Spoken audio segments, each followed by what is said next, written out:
Hello, welcome to the Minimalist EDC. My name is Chris, and today is another new knife day. Now, I know I haven't uploaded a video in quite some time. When I started this channel, I decided that I wanted to have a conversation and kind of join the knife community because I don't really have anyone in my personal life that really cares about knives or gear.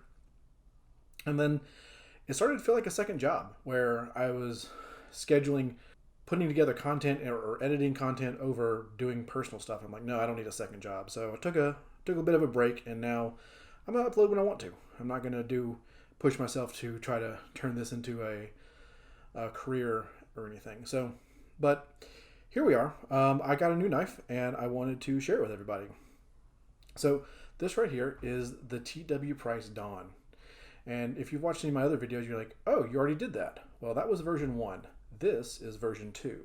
And so when this knife debuted or went to pre-order, I was like, yes. Everything that they're doing for the version 2, I'm in for. And so I sold my version 1 immediately, used that money for the pre-order, and had to wait a little while, but it finally came in. And so the box is a little bit different. It's still very classy. It's got this ghosted signature from the designer. And, okay, what do we have here? Little card. It's got a wax stamp on it. Very, very classy. And certificate of authenticity, right? So we see blade is M390 and it is gray. It was also offered in Damascene steel, blue, and black. But I wanted the titanium one. So I'll put this over here. This is what we have. This is the TW Price Dawn version 2. And we'll go into the differences of what the 2 and the 1 are, but first let's just appreciate it for what it is. We have full titanium body, purple anodized pivot collar on this side, purple anodized pivot collar on this side, milled titanium all throughout. Like it's got a lovely little texture. Milled titanium pocket clip, back spacers, and the blade. Oh, that feels nice. So we have a stone-washed blade. And so just for size comparison here, get that out of the way, we have our standard crisp $2 bill. And here is the Dawn. And then what are we going to use? We have a Spyderco Para 3 and a Benchmade Bug Out. So you see it's kind of in this sweet spot for EDC blades. It's not too big, not too small. It's definitely not a miniature knife, but it is not one of those hulking full-size ones either, or overbuilt ones. As far as grip in the hand, I get a full four-finger grip, still have a little left over. That's not too bad, I like that. As far as feel in the hand goes, we have this scalloped part of the scale here, along with this scalloped, and let's see if I can show you. Grab my little pointer tool.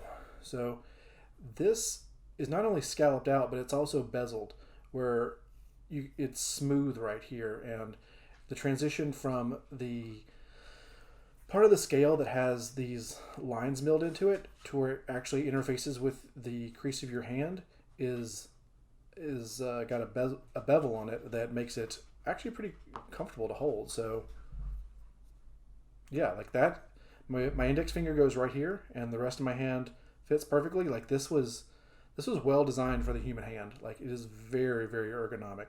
Absolutely. Maybe a slight hot spot right here where this corner impacts my hand, but I mean that's just nitpicking. So as far as the aesthetics go, we have kind of the scales aren't really, I wouldn't call them stone-washed. I think they may be called stone-washed on the site, but it's a milled with a dulled type of texture. And then on the blade itself, this is one of the things I really liked, is that they have a stone-washed blade on the thing, where the other one was a satin finish. And I really think that this knife really deserves a stone-washed finish, especially if I'm going to use it as a working knife. I really want to be able to use it without it showing a lot of wear. And for me, a stone wash is that type of blade finish.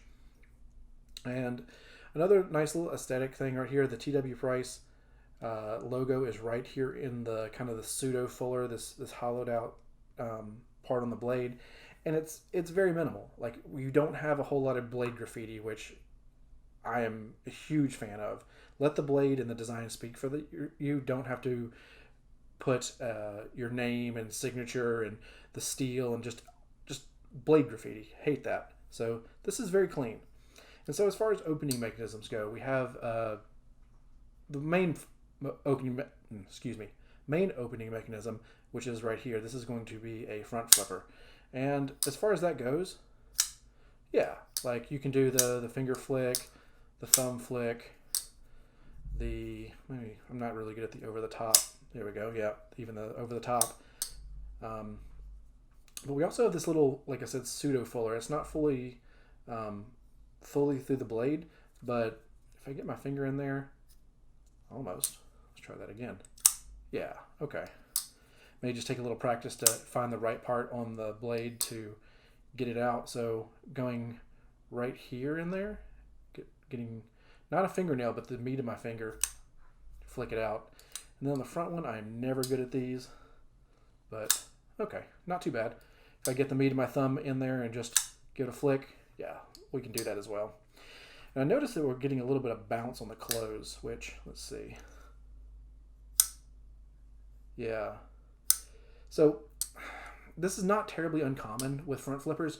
You do have to have a different type of detent with a front flipper, where it can't be as nearly as a taut detent as a thumb stud, because you want to be able to flick it easily. So when it closes, the detent's there, and it's not like I can shake it by the blade and it's not coming loose, but it's not grabbing it nearly as much as, say, a thumb stud detent, and that's fine.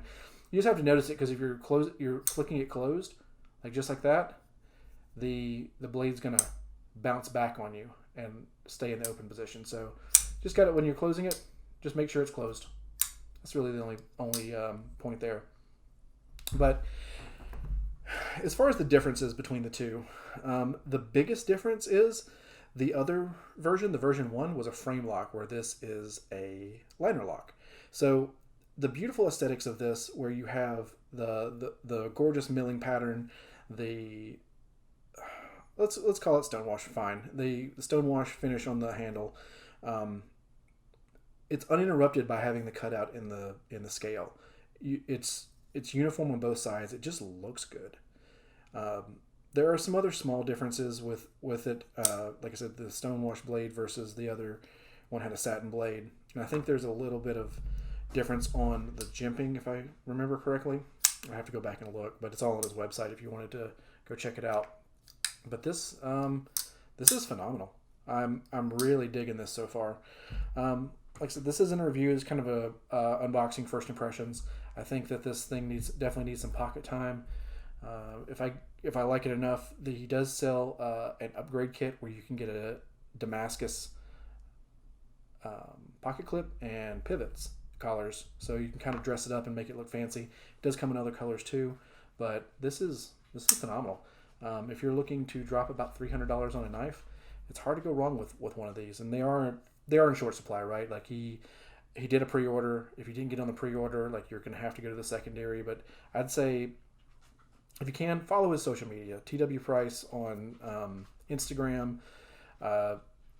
He does post pretty regularly, and when other knives go up for pre-order, jump in on them. If this is your jam, then I think you would really like it. But yeah, thanks for liking, commenting, and subscribing.